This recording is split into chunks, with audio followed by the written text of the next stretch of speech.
These are payouts that I received from something called lease flipping. Yes, flipping leases. And lease flipping is made possible from something that experts are now calling the arbitrage economy, otherwise known as the flipping economy here on places like YouTube.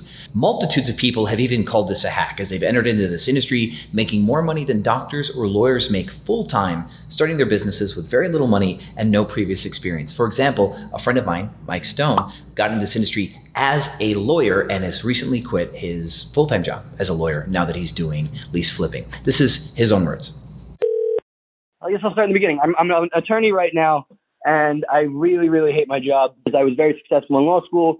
I graduated, and my first year I got a clerkship, which is a super highly coveted position. And now I have a job at a big law firm, and it's just so unfulfilling. It's a ton of hours. Mike found me online, and I taught him how to do lease flipping. He quit his job as an attorney, makes his own money. He is his own boss, and he's living the lifestyle that he wants to live. It's pretty cool, right? And then there's you. Hi, I'm Sean. Nice to meet you. If you are looking for a business opportunity, something that's super beginner friendly, where you can replace a full-time income without a massive investment, where you don't have to worry about this high barrier to entry and gurus trying to sell you infinite BS products of like courses and seminars and the like, then this short-ish video is for you. This right here in this video, I'm going to give you the 5 steps to get started flipping leases on your own, same as people all over the world are doing right now to replace their full-time incomes, make as much money as doctors without all of the work, and I'm going to give it to you in a video that's 30 minutes or less, or it's free. Domino's might sue me for that one. If you kick it with me to the end of this video, I'm going to give you a gift. What might you win, you ask? Well, thanks for asking. I'm going to give you a step-by-step resource, like a deep dive on one of these 5 steps. So that way you can just cover it, no problems, no questions asked. Free resource. Thanks for watching until the end.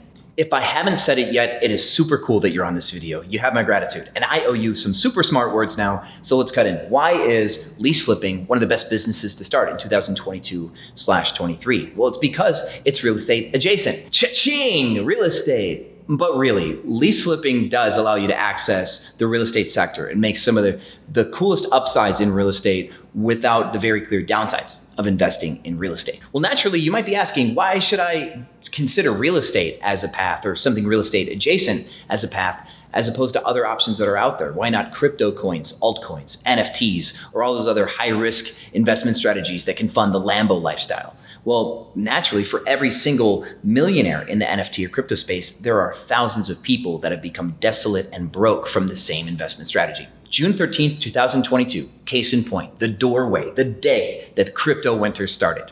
This just passed. Real estate has a proven track record. It's proven to be generally safe.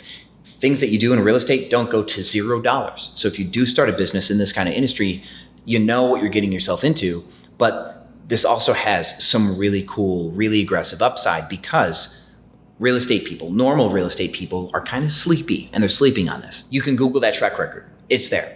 But real estate is checkers, and what we're playing is chess. And even just playing checkers, though, 90% of the world's wealth has been created in real estate, playing that basic game. Even John D. Rockefeller has a quote on this. He said, "The major fortunes in America have been made in land."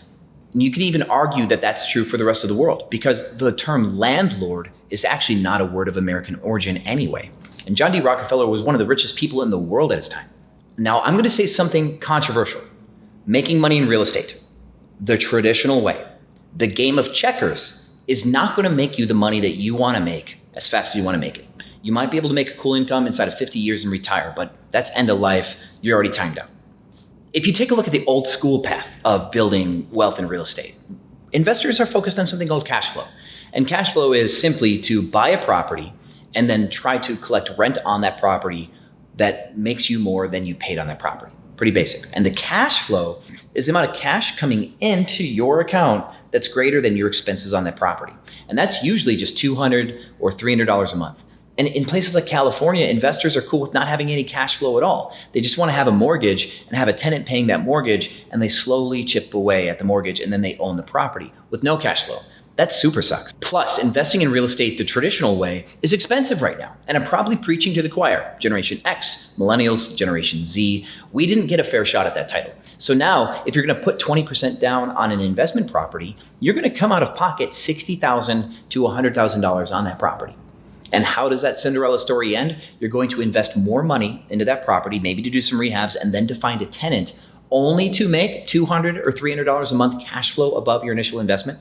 So you're in for over $100,000 and you're slowly getting $200 or $300 a month back. That's a really bad deal, in my opinion. Let me read from this Bigger Pockets article quick if you want to know how much it takes to like cash flow 6 figures a year in real estate. Bigger Pockets says the all-American dreamer will tell me that they want to cash flow $10,000 per month. That's an awesome goal. Nothing wrong with it, except for the fact you're going to need to invest roughly $1.8 million in cash to achieve that level of cash flow. Oh yeah, of course, everybody has $1.8 million of cash just sitting around. And everyone I know used to be a crypto millionaire. I'm gonna beat the dead horse here, but traditional old school investing in real estate is just too slow, it's too bulky, it takes too much time to make the money that you wanna make. And there's something else here to consider is that your return on time investment and your return on effort. You could listen to every single real estate podcast in the world and try your super hardest, but compared to the guy who's just investing in real estate on autopilot, you're not gonna get any significant upside compared to that person because the mechanisms in which you make money in real estate are always the same. Creativity and motivation aren't rewarded in slow traditional real estate. And the world isn't fair. I've been lied to. You've been lied to. Not every single person that puts money into some career business is going to get the same back out. Hard work isn't the only indicator of wealth. I mean, how can you explain otherwise a kid who's 10 years old who posts a video and can get 10 million views on a video and make millions of dollars about toys? Now, I'm not hating. Ryan is killing the game and he needs to keep it up. But the truth is that this kid is making more money than a surgeon does by posting videos. And this is just a prime example about how the world isn't fair. And that's okay, because really, all you need is to find the right opportunity. You just haven't found yours yet. A popular billionaire named Naval once said, you need to know what to do, who to do it with, and when to do it. Again, it's a pleasure to meet you, Sean. So how do we tip the scales in your favor? Simply by placing you in the right industry at the right time. Now that real estate is evolving and lease flipping is the undisputed champion of cash flow and wealth building right now. How so, you might ask? Well, it's the very blueprint of some of the biggest companies in existence right now. Uber, Turo, and of course, Airbnb. Uber doesn't own any of their own cars, neither does Turo, and Airbnb doesn't own any of their own properties. And we can take it one step further. When you put a property in Airbnb, the kicker is you don't even need to own the property for you to list it on Airbnb. You could rent a property, furnish it, put it on there, and you can make a spread.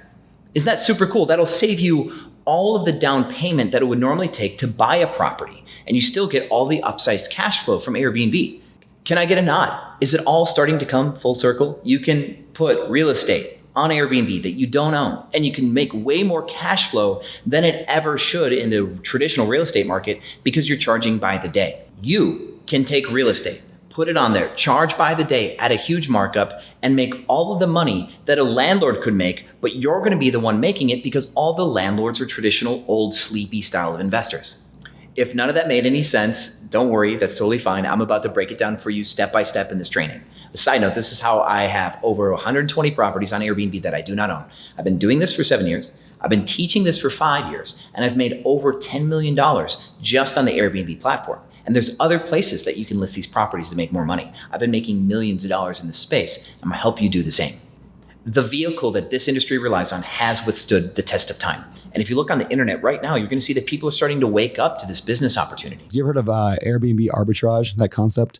It's like rent a property. Yeah, you rent a property, then you rent it on Airbnb. Yeah. I know some people killing it on that. And it's interesting. I didn't even know that you can actually Airbnb an apartment or a home and not actually own it. Like, I thought you had to like be the owner of the property, and then because it's like, I didn't know you can actually do that. Aw man, I'm too late. I missed Lambos in the millions. No YOLO for me. Well, actually, no, thankfully, you're not too late. It's actually a really good time to get started in this industry, and recent success stories will show you that. Actually, let me show you some of these. Ian, last year, he earned $148,000. This is now his full-time income. And Ian is super excited now because he's taking control of his life. He's able to travel with his family and do whatever he wants because of the freedom that this business model gave him. And we have Joe, who's on this journey as well. He's recently quit his job of 10 years, and now the time freedom that this business now automated for him has given him has allowed him to go chase hobbies that he never thought he'd have time for, and he's sending me photos of him skydiving, which is super cool. Julia Gonzalez had her first $50,000 month. Roger Chan was able to break six figures within the first year of operating his business. One of my personal favorite stories is Josh Fletch. Josh is only 22 years old, and he's on his way to hitting $70,000 months in his business. He's in the middle of nowhere, Ohio, Midwest. We're not even talking big cities like Columbus or Cleveland. If you look at his calendar, he's staying nearly 100% occupied. And for those of you that know, that's a pretty braggable feat in our world. And Josh, he's been staying super motivated, growing his business, and he's an active member of the community. So gotta give it up for Josh. And the advantage that you have, a little humble brag, the advantage that you have in this space is that you're learning from me. I've been in this space a very long time, and I'm gonna give you some context of how I got into this business. Cue the backstory music. It's important that you understand where I come from, so that way you can see that someone like me who is so hopelessly average, how I got into this industry, built a huge real estate rental portfolio, and now I'm the largest, most well-known speaker/educator in the space. I grew up all of the way poor in this know-nothing town of Delavan, Wisconsin. This is my house when I grew up. I remember when I was 16, I wanted to make $50,000 a year when I retired because my best friend's dad was an accountant and was making $70,000 a year as an accountant. And I didn't think I was good enough to ever make as much money as him. I was a musician. I was a little emo kid, emo swoop playing guitar. I took a year off of school, worked at a factory, and then went to music school. Now, music school didn't last very long. I got a sales job, started making commission. It paid me really well. And I left and took a sales leadership role in Houston back in like 2008. And an important side note is I had broken that $50,000 a year mark working overtime at that factory the year after I graduated high school. That's how little I knew about the world that I wanted to make $50,000 a year by the time I died. And I did it the next year working 70, 80-hour weeks in a factory, third shift. It was really tough work, but I still hit that number. Now, that sales job was actually a six-figure job. So I moved to Houston, I was making six figures, and that amount of money makes it really hard to step back when it's your first time making any real money. And going from working at Burger King to making six figures a few years later was a big step up. But that really cued the most important part of my life here, which is that company demoted me. I took it really hard. I ended up quitting, and I tried to start my own business after that, but it didn't work out, and I ended up homeless in 2009. Now, it wasn't a total crash and burn. I was making a little bit of money here or there, selling random stuff in the city of Houston, but I wasn't making enough money to cover my expenses. So my car got repoed, I got evicted from my apartment.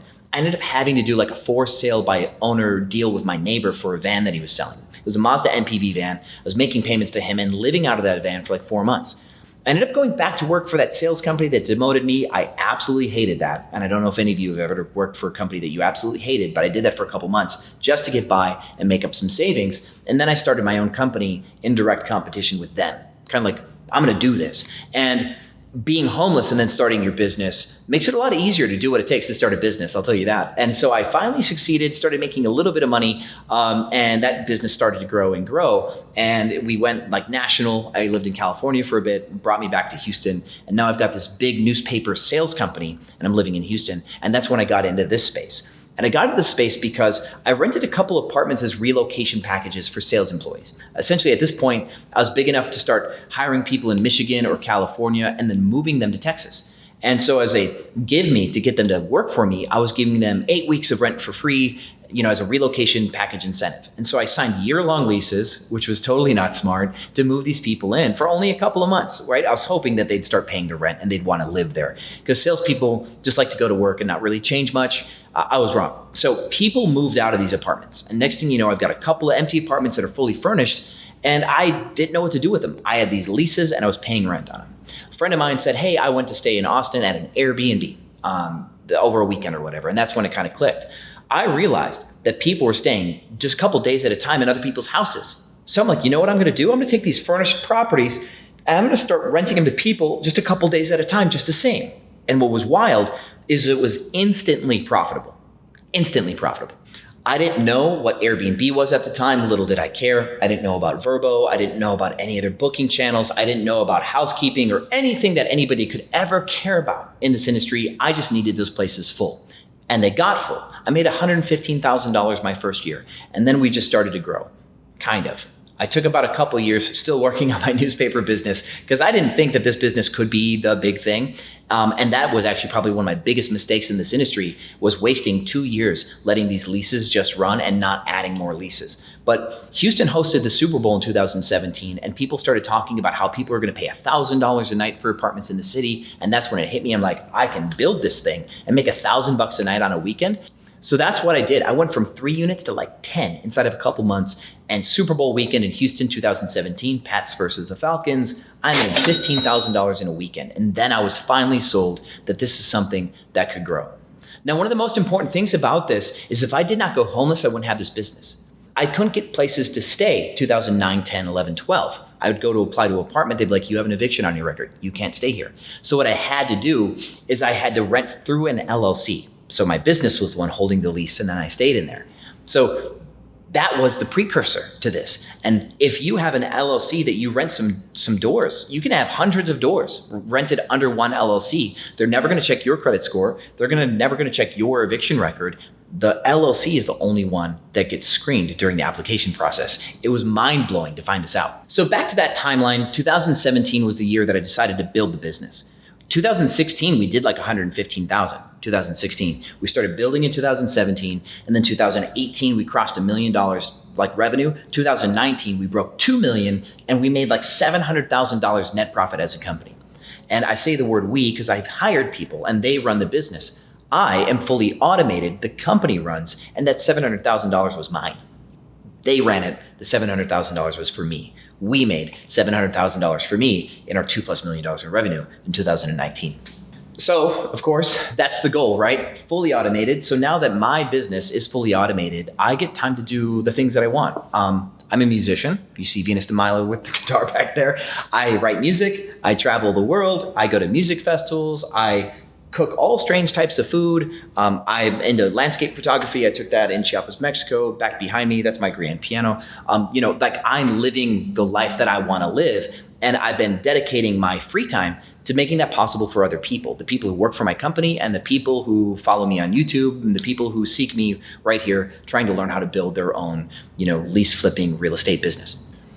There is not another coach in this industry who can say the same thing. Everybody else in this industry has 10 or 20 or 50 or even 100 properties, but they're still working in their business. They've never found a way to fully exit their business. The only other ones you'll see, they're showing you their Lambos and their Bentleys, but they still have to take the phone call. They still have to manage guests. They still have to look at their revenue. They still have to do stuff like that, where your friend Sean Rakijic here, I can go to Argentina for a month and won't be able to pick up the phone and nothing will change. It is literally 100% automated. There's not another person in this industry that can tell you that and that can teach you that. So you found the right video. And now let me give you the 5 steps, how you can get started so that way you can build and grow and be awesome just the same. You're gonna wanna take some notes now because we're getting into the 5 steps, and I would give you a legal pad if I could, but computers and screens don't work that way. So hope you have your own. Grab a pen and paper. Step 1 is you're gonna wanna start a business. And I mean that as simply as I said it. You wanna go online and buy an LLC or form a new LLC. And it's actually pretty simple. You can save yourself a few $100 by not going to rocketlawyer.com or something like that. You can go to your Secretary of State website for your state and file a single member sole proprietor LLC. It might be $300 or $500 at most, but it is super important that you start one right away because the older your LLC is, the easier it will be for you to apply for leases. Now, my first lease that I got in California when I was, after being homeless, my LLC was only 2 days old, and I was able to talk that building into signing a lease with me. And that's something I think I need to talk to you about here in just a few seconds. Is it's not only about the data, you can influence how this goes. And so we're gonna get in that in a second. So if you file your LLC online, you get a file number, and then you're gonna go and get your EIN number from the IRS website. And that EIN number is like a social security number, but for your business. And that's how companies are going to start to track you. There's another one called Dun & Bradstreet. So you go to dnb.com and you can file for a DUNS number there. It's an alternative number. Some people want to see your DUNS number. Some people want to see your EIN, but you can get both right away. And now your business has started. Your business has a birthday. Your business will get older, years and years and years older. As you get older, you can get credit cards, trade lines, stuff like that, which is super, super cool. So let your business start to get old. While your business is aging, because you bought one, step 2 is to study. Now, there's a lot to learn, but I want you to focus on just 2 categories here. You want to focus on sales and market research. Now, the reason why you want to learn sales is that's exactly how I got a building to give me a lease when my LLC was only 2 days old. It was that influence with the leasing staff that I was able to get them to do something that they not normally wouldn't do. I got them to approve me, even though it might not have been the most standard thing. And sales has evolved here. I teach how to sell. That 2-day event that I'm doing tomorrow morning is all about sales and negotiating with landlords. If you get really good at selling landlords, not only can you get leases through your LLC and get a lot of them, you can get free rent. I get 6 weeks, 8 weeks, or 10 weeks of rent for free from landlords all the time. It is summer of 2022, and everybody's like, there's a housing bubble. But in Austin, we just got nearly a dozen leases with 10 weeks of rent for free upfront. That means we didn't pay rent for the first 10 weeks. We got that for free, and we're operating our business, making a bunch of cash and not having to pay the rent.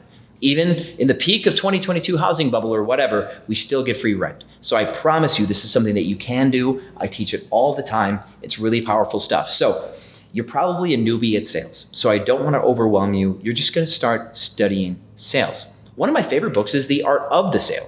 And there's Jeffrey Gitomer, Little Red Books of Selling. Just start to absorb sales stuff. And I have a YouTube channel and a free course that talks about how to sell. You can watch those videos as well. And then additionally, you want to learn market research, which is another thing that I teach. The reason why you want to do market research is because city to city, which properties make money on Airbnb changes. And the things that could change is the size of the property, studio apartments or 4-bedroom houses, and then design might matter. Are people really going for a more contemporary look in the home? Do they like boho, farmhouse, stuff like that? These little nuances are stuff that you can notice. When you're good at market research, you'll be able to find out who your good competition is, who your bad competition is, how much money they're making, and what their costs are. So you can go look at other Airbnb properties and go, that one is making $1 million. I'm going to make a property compete with that one. Or that property is profitable, but it's ugly, and for some reason, it's still making money. That means that this area is going to jam if I put a good property there. When you use the market research that I teach to see what people are making in this space and how they're making it, you can start to make really cool decisions on where you're going to pick up a property, what size property, what it's going to look like, and how you're going to run it. And you can run that property better than your competition because they've already decided how they're going to run their property. You see all of the mistakes that they make and all the things that they're doing right, and then you can enter into the industry. And that's why we want market research and sales in your step 2. Naturally, step 3 is to locate and contact the owner of the right type of property. You're going to pitch that person. So you found that you want to do high-rise studio apartments downtown, or you want to do 3-bedroom houses on the north side, or you want to do cabins in the hills that are nearby your city or something. You want to do a beach house. Whatever the data shows, you're going to contact that landlord and you're going to meet them in person. You're going to get them on the phone. You're going to use the scripts that I teach, get them in person, and then you're going to meet them in person, and then you're going to pitch them in person your business model, and you're going to close that deal. And if you learned right, you're going to focus on free rent on the front end. And why do you want free rent on the front end? Because it's automatic cash in your pocket. If you spend $5,000 on furniture and then spend $2,000 a month on rent, well, over the course of 2 months, you owe $4,000 to the landlord, right? So if you made 10 grand, you owe $4,000 to the landlord, you have 6,000 left. Yeah, sure, you have 6,000, you got your money for your furniture back, but if you didn't have to pay the first couple of months of rent, well, then now all $10,000 you get to keep, which means you can go get a couple more properties because you didn't have to pay $4,000 for the first couple of months. That is really just cash in your pocket, and you can grow so much faster. And that's why I teach my free rent strategies as an essential part of negotiating with landlords. So naturally, step 3 is that you're going to locate and contact the right properties. You're going to make a list of properties you like based on the data that you have collected, whether it's beach houses, high-rise studio apartments downtown, 3-bedroom properties on the north side of town, stuff that's near a university or near a medical center. There are so many types of properties that can do good, and market research, of course, guides you. Now you're going to get that landlord on the phone. You're going to contact them, you're going to set up some meetings. You're going to make a short list of landlords that have told you that they will meet you in person. That is your next step, is you call them, you get them on the phone, and you meet them in person. You're not going to pitch over the phone. It doesn't work as well as if you pitch in person. So you create that list, and then you have your scheduled places that you're going to go check out. Step 4 is that you are going to pitch these landlords in person. When you meet them, you're going to get to know them. You're going to pitch them like we teach in our scripts, and you are going to go for free rent. And the reason why we go for free rent is because it's cash in your pocket. It's just automatic money in your pocket. For example, let's say it costs you $5,000 to furnish a property, and you get 2 months of free rent from a landlord where your rent was $2,000 a month. Well, if you make $10,000 over the next 3 months in income, and you didn't have to pay $4,000 in rent, well, the month 3, you paid $2,000 in rent, you have $8,000 of cash left in your pocket. If you paid all 3 months of rent, you made $10,000, but you paid $6,000 in rent, you only have $4,000 left, right? So at the end of 3 months, you could either have $8,000 of cash in your pocket or 4, because you pitched free rent, you got free rent from the landlord, you have twice as much cash at the end of 3 months, and you can go get another property. This is how I scaled from 1 property to 120 properties, and I started with $4,000 of cash, and I was able to snowball this to 120 because I realized that free rent on the front end from the landlord is the fastest way to grow this business. And step 5 is once you have permission from that landlord, you've pitched them, you're successful, you got some free rent on the way, you're gonna sign that lease. But you're gonna sign that lease like 10 or 12 or 14 days in the future. And the reason why is you'll need time to collect all the furniture. So then you get online, you'll start to shop for couches and beds, and you're gonna buy all the stuff that you need, and you're gonna time it so that way the delivery shows up like the day after your lease starts. That's the way that I like to do it. So give yourself a couple weeks to do some shopping, and as soon as that stuff arrives, you're gonna unbox it and put it all together, and now you have an Airbnb. Now, I made that last part like super simplified, and that's why I said earlier, there's so much to learn, but you're only gonna focus on 2 things, which is sales and market research initially. Because getting the landlord to say yes and getting free rent is the most important part of this.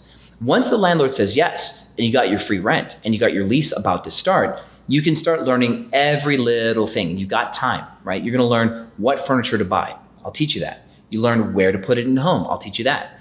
We'll teach you how to take photos. Otherwise, you can just pay a professional photographer to take your photos.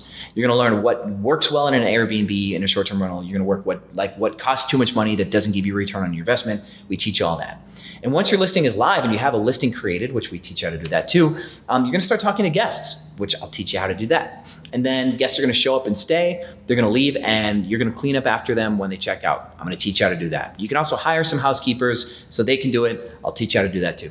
All that stuff is one at a time. Easy stuff, one at a time. So until that point in time, you wanna focus on what matters the most, which is being able to find the right property and pitch that landlord, but not only just get the yes, but get yes to free rent.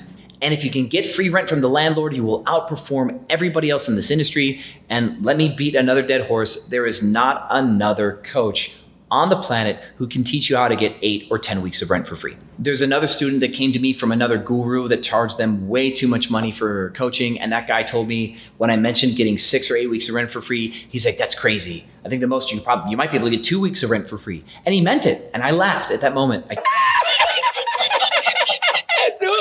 Because anything is possible. If you believe it's true, if you study hard, meet with that landlord, you negotiate rate, you can get 8 weeks of rent for free all of the time. The responsible side of me wants to give you a small warning, right? This is work. This is building a business. This is investing in something. This is trying to build something real. It takes skill, it takes study, it takes time, it takes effort, and it's a bit of risk if you don't know what you're doing. Now, even though I did this by myself, back in 2015, there were no mentors in this game. I was like super fresh, no one else doing it. I bumped my toe on every corner, beat my head against the wall a couple times too many, really took the risk and figured this out. And, I've got the scar tissue to show, but I also have the experience to show from learning everything the hard way. And so, now there's a few people like me in the game. My YouTube channel is full of hundreds of free videos that you can watch to learn piece by piece. Even from years ago, you can actually see some of the videos where I'm actively making the mistakes that mattered to who I am here in the space today. All that is available there for you. Now, you could go and just watch those videos and become successful. Thousands of people have, and I welcome you to do that. My YouTube channel, my name, Sean Rakijic. Learn on YouTube. If you want to go a little bit faster, if you want to know some things that I'm not necessarily going to tell everybody publicly, especially my sales scripts. I'm not going to give my sales scripts away to the universe because then things like that stop working when everybody says the exact same thing. So if you want to work closer with me, schedule a call with my team. I have a link available here for you. It's a free call. Not everybody will get a free call. I just have to be honest, because if you don't have the actual willingness to build this business and you're just kicking tires, you're just curious, well, then watch my free YouTube videos. But if this rings true to you, if this is something you want to jam on and you want to jam hard and you want to build this, then schedule a call with my team, because they will walk you through the steps that you need to take to get to where you need to be, right? Go start your LLC right now and schedule a call with my team. Those are the 2 best things that you can do if you want to go fast and you want to go hard. So this has been super fun, guys. Thank you. Like I said, you're awesome for hanging out with me on this video. I really do appreciate it. And I wish you all the success in the world. flip through some of the testimonials of some of my other students. I mean, like I said, I've been teaching for 5 years. Continue to do your research on this while you're waiting to talk to my team. I think that's best. And you guys know the drill. As always, I'll see you on the other side.